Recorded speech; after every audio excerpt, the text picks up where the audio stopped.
Hello everyone, welcome back to Let's Play Dragon Age Origins Ultimate Edition Blind with me, Verex. Really big, massive apology for the last 4 videos.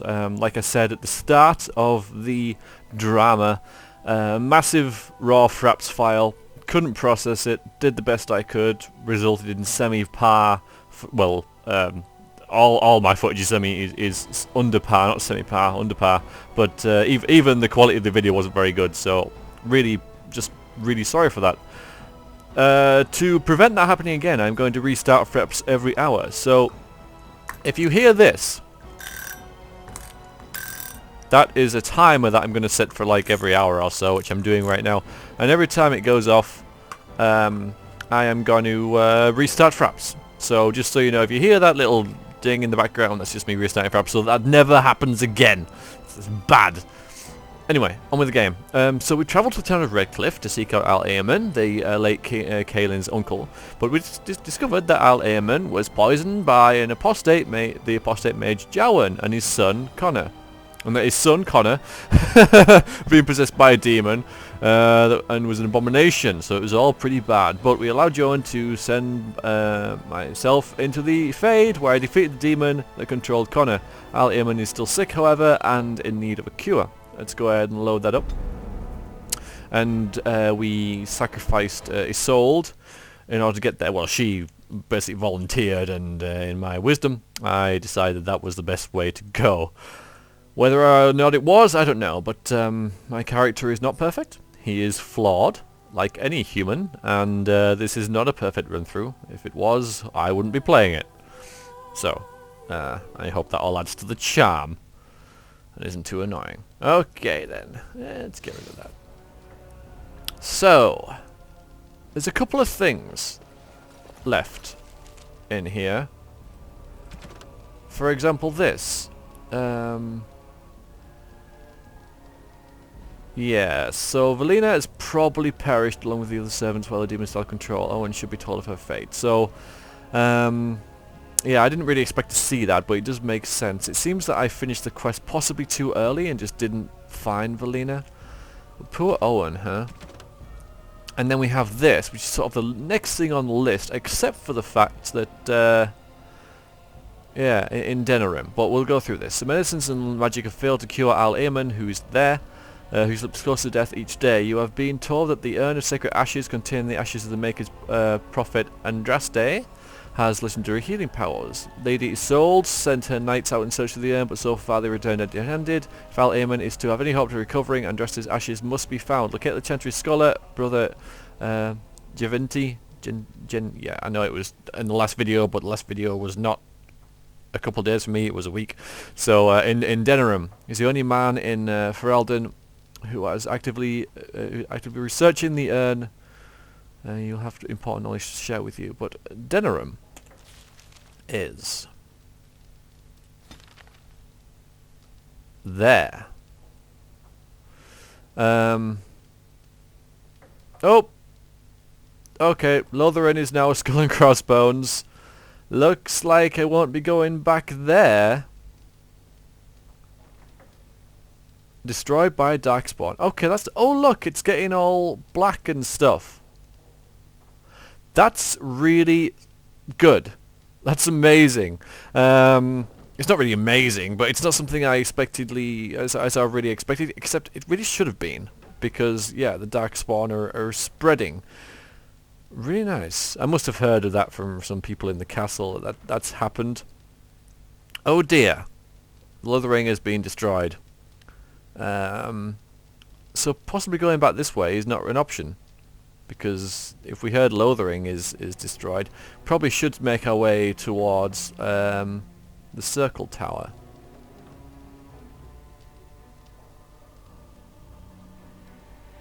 And then we can go around here to the Frostback Mountains and then possibly Orlesian. So probably going to head towards yeah, going home basically next, and then it's sort of on the way to Denerim.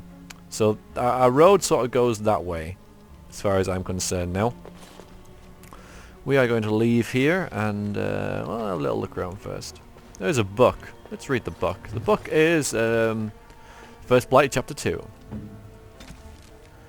People today have little concept of the consequences of the second sin. Oh, believe me when I say that when asked, pious, chantry-going folk will curse you the use of foul magic, spitting and snapping their fingers, but none live today who actually remember the horror that was unleashed so very long ago. Whatever records may have existed, regrettably, did not survive the chaos and ignorance that was to follow. We have only the tales of survivors handed down through the murky ages and the dogma of the chantry to instruct us. That is precious little indeed. I believe I am not understanding when I say that the second sin unleashed in the bane of all life upon Thetis. The Darkspawn are more virulent than the worst plague, a heartless force of nature that came into our world like an ill wind. We know from accounts of later blights, as these Darkspawn invasions come to be called, never a more appropriate name existed than the Darkspawn spread disease and famine wherever they tread. The earth itself corrupted by their presence, the sky rolling black clouds. I do not exaggerate, my friend, when I say that the massive gathering of Darkspawn is an omen of dread cataclysm. It's said that those cursed magisters who became the first Darkspawn scratched at the very earth to find solace in the darkness of the dwarven deep roads, and there in the shadows they multiplied. Whether by intelligent design or by some last vestige of worship in their minds, they attempted to locate the old gods they had once served. They found that when they sought Dumat, first among the old gods, once known as the Dragon of Silence before the Maker imprisoned him, and all his brethren beneath the earth, for the first thing, usurping the mate's place in mankind's heart. The slumbering dragon awoke, freed from the Maker's prison by its twisted followers, becoming corrupted himself. Dumat was transformed into the first archdemon, his great and terrible power given will by rotting and unholy mind. With a Darkspawn horde following, Dumat rose and took wing in the skies once again, bringing ruin to the world the Maker created. The old god had become the eye of a dark storm that would ravage the entire world. And he's the dude we are looking for. So he certainly knows his stuff. That is for sure. Alright then. A pile of books. History of Ferelden, Chapter 1. Ferelden, as we think of it now, did not exist before the Exalted Age. Instead, the valley was divided up into dozens of old Alamari clans. They warred constantly with each other over land, honour, the allegiance of freeholders, and, on one notable occasion, the name given to favourite Mabari, really. And then, in the 33rd year of the Exalted Age, Sillenhad Therin became Tairn of Denerim, and everything changed. Yes, we've already just heard about him, haven't we? Most of what we know about the founding of our nation comes from the old songs and the bards passed down through the ages. The songs were filled with wild exaggerations and outright lies, but this hardly differs from the scholarly papers of some of my contemporaries. And there is no agreeing amongst the poets or scholars on how we did it, but Selen had gained the support of the Circle of Magi, and they crafted him a suit of silvery white armour that, by all accounts, repelled both arrow and blade. Selen had led his army across the valley and captured Redcliffe, one of the three men who ever successfully laid siege to that fortress, and presented himself to the bands of Landsmeet as their king. The poets tell us that every lord knelt before Sillenhad without question. The fact is, he attended the Landsmeet surrounded by ash warriors, and the local Merges circle is generally omitted from the ballads, however. Yes. From Sillenhad came the line of Therin, kings and queens who reigned undisrupted until the 44th year of the Blessed Age, where the Orlesian invasion came. The rightful king was forced to flee Denerim, and for 70 years a puppet sat upon the throne. 70 years a puppet? What, one puppet? I mean, like one guy for 70 years? Hello, servant. Oh, there's so much to be cleaned up. I don't want to even think about what happened here. No. Probably best. Let's speak to Connor. You're the one who saved me. Your mother saved you, actually. Oh, I wish Mother were here. Nobody will tell me how she died. They say I'll find out when I'm older. Yeah. Well, if I had the choice there, I wouldn't have told him. Bedtime story, Connor? All right. Evelyn, Knight of Orlesian. Evelyn was born to an Orlesian farmer near the city of Hamsharal in the early half of Storm Age. She was a large and ugly baby, and her father had hope for a boy. Not wanting another mouth to feed, the farmer left Evelyn in the woods to die from exposure. That's nice. A travelling band of Danish elves came upon the crying child. The elves took her into their clan and raised her as their own. They taught her archery, dueling, and survival skills. When she came of age, she was larger and stronger than most women, yet alone elven women. Her adoptive parents knew that she was a fine warrior, and they encouraged her to enter a human tournament in nearby Montissimard. But women were not permitted to join knighthood of Orlais, nor compete in tournaments, so Elaine joined the tournament as a man. Her clan forged a suit of armour with a full helm to give her an ironbark sword of the finest quality. Evelyn entered the competition claiming to be a knight of Avinta. She refused to doff her helmet even during the archery competition, and sure enough, Evelyn bested many other knights until the grand melee she came upon Kevlar, a knight who served the emperor, who was considered the finest in the land. Kevlar was determined not to be beaten and struck swiftly and strongly. As Evelyn matched each of his blows, Kevlar grew more and more frustrated. Finally, in desperation, he tripped Evelyn and threw her to the ground. The blow knocked her helmet off her head, and Kevlar was shamed. He called to have the competition declared invalid, but the crowd booed and jeered. In anger, Kevlar turned and slew Evelyn as she lay helpless. Bloody hell. The son of the emperor, Prince Phaon, was also Prince Phaon was also present at the tourney. He too had been beaten by Evelyn, but he recognised her skill and bravery and was saddened by the injustice of her death. Upon raising to the emperor's seat in 744 Storm, Phaon abolished the law disallowing women from joining the Orlesian knighthood and posthumously knighted Evelyn. Although women in the Orlesian knighthood are still a rarity today, those who do become knights revere Sir Evelyn as their patron.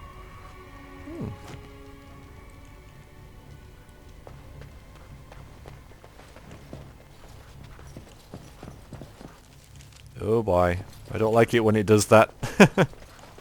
Means something bad's gonna happen usually. I'm not saying it will now. It's too bad Lady Isolde died. She was a decent sort, and the Earl was sweet on her. It is. But a lot of people died, and she saved a lot of other people from dying as well.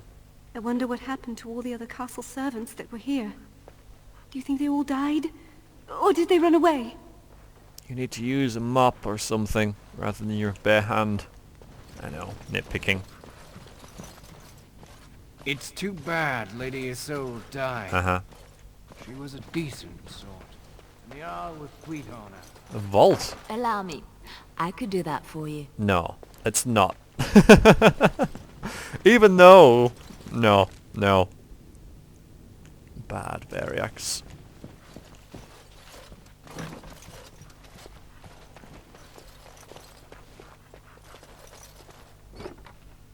Yeah, okay, we'll have that. Don't mind stealing some herbs that grow everywhere anyway.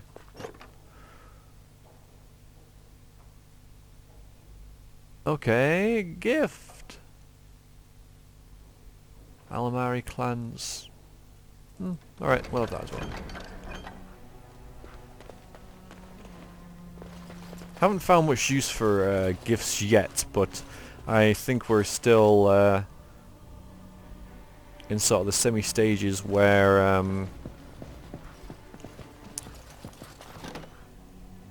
not so many big decisions have been made, if you see what I mean, with regards to our characters' sort of disposition towards us. I know Lyanna disagreed with us sacrificing Lady Isolde, but she also would have really hated us killing Connor.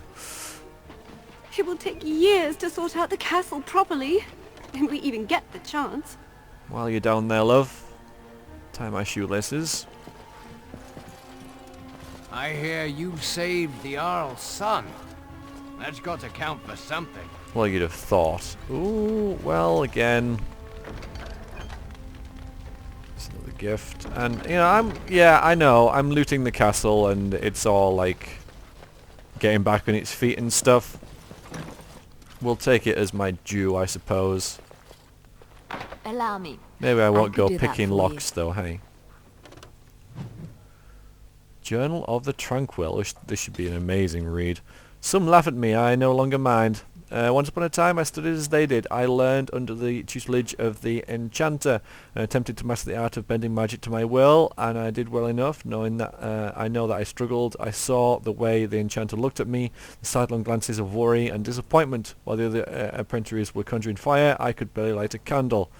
I was frightened of magic. When I was a boy, my grandmother regaled me with tales of terrible Flameth, the witch of the wilds. She told me of the magisters and how their evil magic infected the world with the darkspawn. She told me of demons and how they were drawn to the dreams of those who possess magic like the moth to a flame. She told me all these things because, she said, the talent ran in our family's blood. Nice of her. And so it ran in mine. All my young life I had dreaded the thought, prayed to the Maker that I was not so cursed, but I knew otherwise. Deep in my heart I knew. When the Templars came to our home, I knew. The Mage's Tower was terrifying, full of secrets and danger. The Templars glared at me as if I could spring into full abomination before their very eyes. My enchanter patiently attempted to teach me to marshal my willpower. My only defense would be should a demon attempt to enslave me. But it was no use. How many nights did I cry myself to sleep in that dark and lonely place? When my harrowing came at last, my final test, face a demon, they said, or submit to the right of tranquility. They would sever my connection to the Fade, and thus I would never dream, and no demon could ever touch me. But also I would be unable to do magic. I would never feel emotion ever again. Facing a demon was certain death, so my choice was easy. It was not so painful. I now serve in other ways. We Tranquil manage the archives, we run the tower, purchase supplies and maintain accounts. Our condition also allows us to use the magical element lyrium without ill effects, and thus we are the ones who enchant the magical items. We are the merchants who sell these items to those the circle permits, and the coin from those sales provides the circle's wealth. Thus we Tranquils are vital. The young and old may stare at me, ill at ease, but they would be worse off without me. They may think me as a failure, but there is no horror for me now. I feel no fear of what I am. The shadows are merely shadows, and I am content. So that was a little bit of exposition for people who did not know where a Tranquil was, because of course you get to this stage without doing the mage tower, obviously, if you're not a mage. I felt it was a little bit too, this is what a Tranquil is sort of thing. You know, a little bit too much like that, but yeah, it's fine.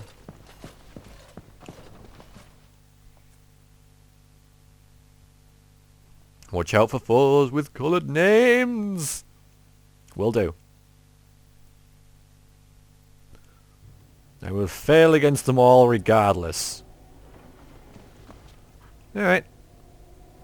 So, this is the area we couldn't get to before because this door was locked. Which makes me wonder where... is it Valera was? Whoa. Alistair's mother's amulet. Well, you know what? I'm going to take that and give him to him now, I think, because that just makes sense after I've read this. The Orlesian Empire. Lots of codices, lots of reading. There are many lords and ladies in Val Royeaux, sorry.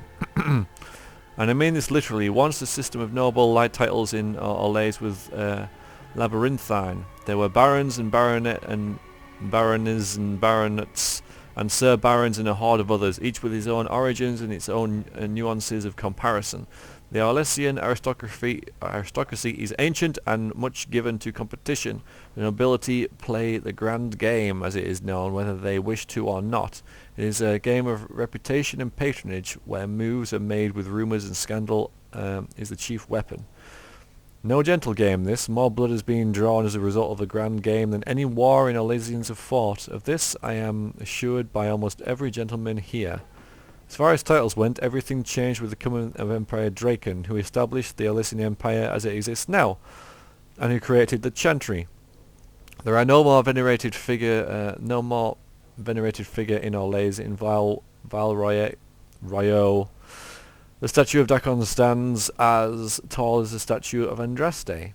Drakon determined that the grand game was tearing Orlais apart. He's probably right, Orlais apart.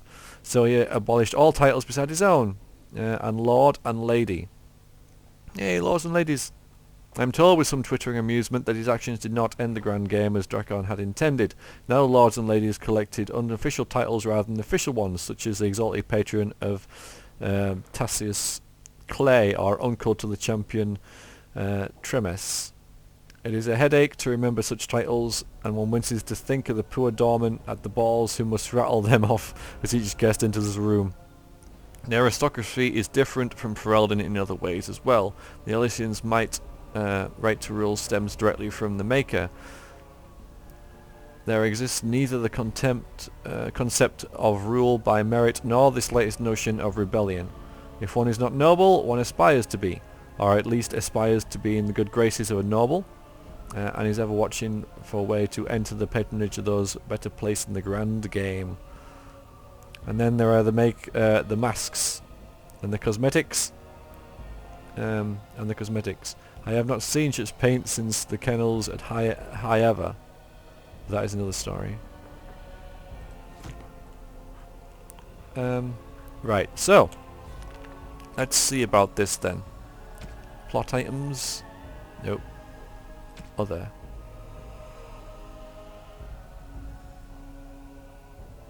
There we go. So if I right click that, maybe it's only a party camp. What do you need? Must be only a party camp I can give those, but I will. Probably. I wonder how Morrigan's do anyway. She missed out on all the fun, didn't she? She missed out on all the fun. Alright, Perth's up there. Stood around. Bantegan and Sir Perth. Right, well, you're closest. It is good you resolve this demon business. Now we must either revive the Arl or allow Bantegan to take his place. Oh. Well, I was thinking about reviving, really. You return. Might you have news? I haven't left yet. What is... Yeah, I need to talk about John. I did wonder about that. What of him? He awaits my brother's decision on his fate. Alright. What if he doesn't revive? We've tried more magical healing, but nothing works. As time passes, I become more and more convinced the urn might be our only hope. Doesn't answer the question. Are you calling the knights back? Yes, but they are returning slowly. No doubt the war's progress, as well as the Darkspawns, hinders many of them. Yes, indeed. What's his... No, we know his condition. Then I must resume my duties. The civil war continues, and Loghain is no doubt angered Redcliffe has not been disabled. Good luck, my friend. I hope this continues to go well, for all our sakes. Do like your pants. Funny. I want to find... Wait, we just came from... I want to go and see John, because we still don't know why he poisoned the Al in the first place. I wonder if I can just ask him.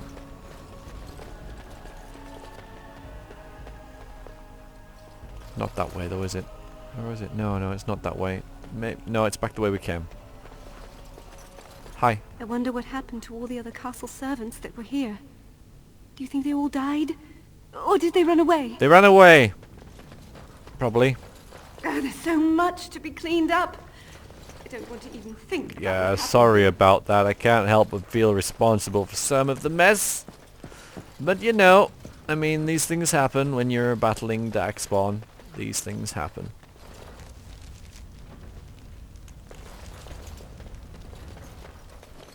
We won't bother all the servants.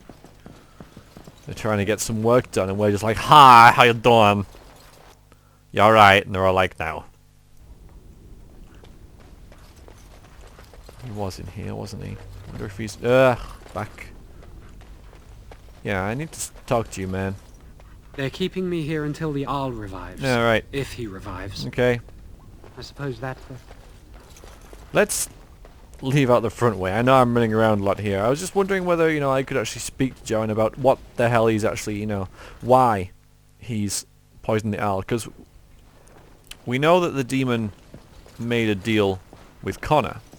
And because the demon was a lot smarter than Connor, you know,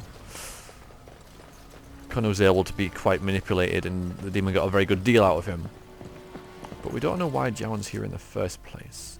Alright, let's go out the courtyard. I'm going out the courtyard because there might be some event or something within it.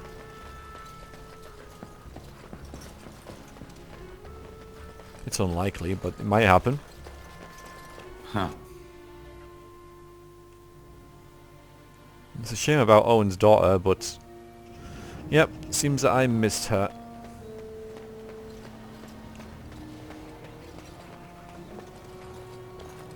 Pretty expansive place.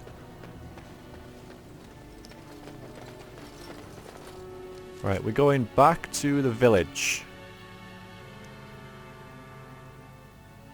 I wonder if, like, Lady of Soul will be, like, not deified, but, you know, honoured in any way by the people here. Oh, we get it. We have a little event. I bring word, sire. There are demands from the Banorn that you step down from the Regency. They are said to be gathering their forces, as are your allies. It appears it will be civil war after all, despite the Darkspawn. Pity. I also have an interesting report. There seem to be Grey Wardens who survived Ostagar. How, I don't know. But they will act against you. I have arranged for a solution, with your leave. The Antivan Crows send their regards. An assassin? Against Grey Wardens, we will need the very best, sire. And the most expensive. Just get it done.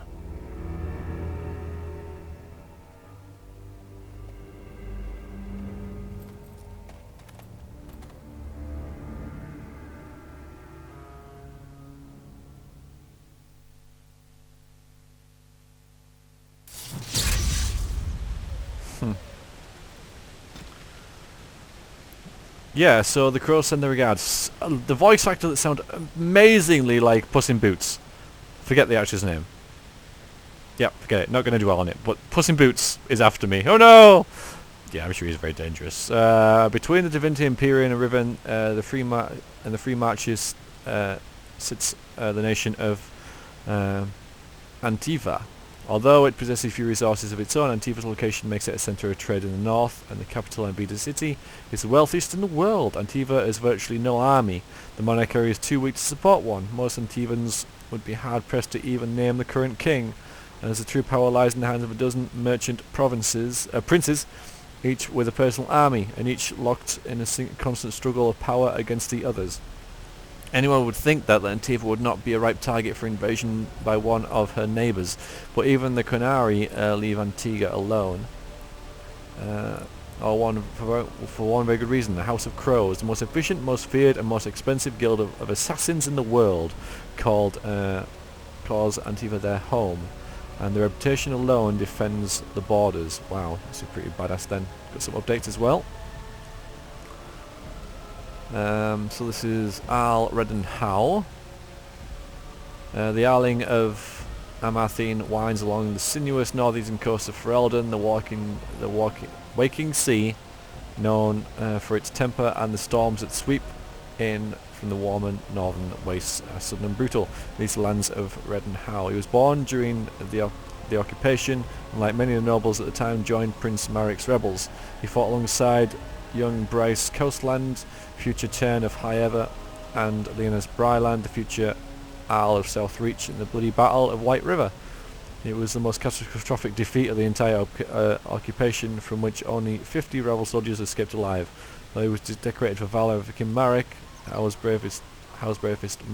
abrasive manners have earned him an almost universal dislike among his peers. I wonder if that was the guy who Logan was talking to there.